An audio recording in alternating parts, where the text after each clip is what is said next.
बिस्मिल्लाहिर्रहमानिर्रहीम। अस्सलाम वालेकुम। उम्मीद करती हूँ सब अपने ईमान के साथ खैरियत से होंगे। आज हम बहुत ही मज़ेदार बीफ निहारी बना रहे हैं। ये बहुत ही इजी मेथड से बना रहे हैं और लाजमी इसको ट्राई करें। अगर आपको वीडियो अच्छी लगे अपने दोस्तों रिश्तेदारों में ज़रूर शेयर किया करें और वीडियो को एंड तक ज़रूर वॉच किया करें। इसमें आपके ही फ़ायदे के लिए कुछ ना कुछ टिप्स दी गई होती हैं।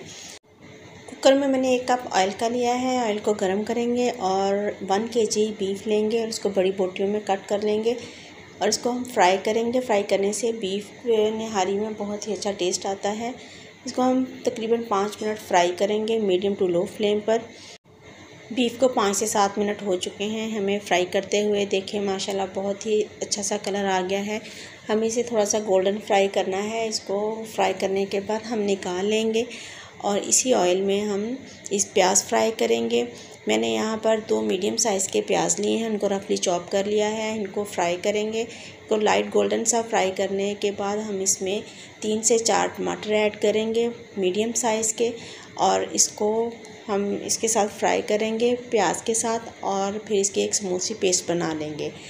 उसी ऑयल में मैं 1 टेबल स्पून लहसुन अदरक का पेस्ट ऐड कर रही हूँ। उसको फ्राई करेंगे। फ्राई करने के बाद जो हमने बीफ फ्राई किया है उसको ऐड करेंगे और प्याज और टमाटर की जो पेस्ट बनाई है उसको ऐड करेंगे। पेस्ट ऐड करने के बाद मेरे पास 2 नलियाँ हैं वो ऐड करेंगे और इसी मसाले में हम इन नलियों को फ्राई करेंगे और इसमें हम यहाँ पर 1 टीस्पून नमक का और 1/4 टीस्पून हल्दी का ऐड करेंगे और 1 टीस्पून हम ग्रीन चिली का ऐड करेंगे। यहाँ पर हम निहारी का मसाला तैयार करेंगे। मेरे पास 1.5 इंच का टुकड़ा सूंठ का है, 3 से 4 दालचीनी के पीस हैं, 3 छोटी इलायची, 2 बड़ी इलायची, 4 से 5 लौंग, जायफल का टुकड़ा, जावित्री थोड़ी सी, 1 टीस्पून खुशक धनिया, 1 टीस्पून मेरे पास सौंफ है और थोड़ी सी काली मिर्च। इनको हम तवे पर ड्राई रोस्ट कर लेंगे। ड्राई रोस्ट करने के बाद हम इनको पीस लेंगे। आप इनको मिक्सी में भी पीस सकते हैं और हामन-दस्ते में भी पीस सकते हैं। पीसने के बाद निहारी मसाला तैयार हो जाएगा और यहाँ पर बीफ बिल्कुल भून चुका है और ऑयल सेपरेट हो चुका है। अब हम 1 लेमन जूस ऐड करेंगे और बीफ निहारी मसाला ऐड करेंगे जो हमने अभी रेडी किया है और इसको अच्छी तरह मसाले में मिक्स करेंगे। 1/4 टीस्पून कलवंजी का ऐड करेंगे और इसको अच्छी तरह मिक्स करने के बाद हम इसमें पानी ऐड करेंगे। मैंने तकरीबन 2 जग पानी ऐड किया है। अब अपने हिसाब से पानी कम या ज़्यादा रख सकते हैं। पानी ऐड करने के बाद हम इसको अच्छी तरह मिक्स करेंगे और फिर हम कुकर को बंद करेंगे। बंद करने के बाद 20 मिनट तक हम इसको पकाएंगे। पहले 5 मिनट हम हाई फ्लेम पर पकाएंगे और 15 मिनट हम इसको मीडियम टू लो फ्लेम पर पकाएंगे और यहाँ पर 15 से 20 मिनट हो चुके हैं और माशाल्लाह हमारी निहारी बनकर तैयार है। बहुत ही मज़े की लग रही है और ये देखिए माशाल्लाह बोटियाँ बिल्कुल गल चुकी हैं और हमें इतना गोश्त को पकाना है कि हाथ लगने से बिल्कुल हमारी जो बोटी है वो बिल्कुल अलग हो जाए।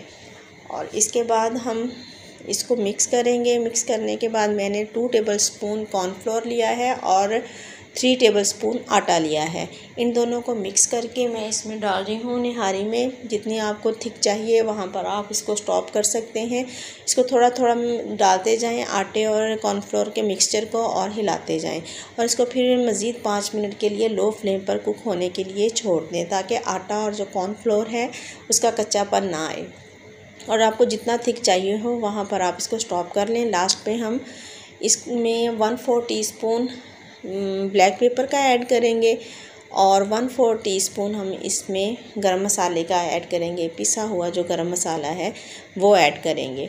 ऐड करने के बाद फिर हम इसको डिश आउट करेंगे। ये बहुत ही मज़े की निहारी बनी है। आप लाजमी इसको ट्राई करें और फिर मुझे कमेंट बॉक्स में फ़ीडबैक दें कि आपको कैसी लगी निहारी। काली मिर्चें और मसाला एंड पे आप डालें। काली मिर्चें पहले डालने से फिर सालन थोड़ा सा ब्लैक हो जाता है। आप जब सर्व करने लगें उस टाइम पर आप इसमें गरम मसाला और डाल सकते हैं ब्लैक पेपर। निहारी बनकर तैयार है। अब हम इसमें 3 से 4 सब्ज़ मिर्चें ऐड करेंगे और थोड़ा सा सब्ज़ धनिया ऐड करेंगे और थोड़ा सा अदरक ऐड करेंगे। अदरक को बारीक बारीक काट लें और उसके स्लाइस ऐड करेंगे। माशाल्लाह ये बहुत ही मज़े की निहारी बनी है और लुक देखें आप माशाल्लाह कितनी ही ज़बरदस्त लग रही है और खाने में भी बहुत मज़े की है। वीडियो अच्छी लगी हो तो आप चैनल को सब्सक्राइब करें, लाइक करें, शेयर करें और अपने रिश्तेदारों में इसको शेयर करें और मुझे अपनी दुआ में हमेशा याद रखें। जज़ाकल्लाहु खैरन कसीरा।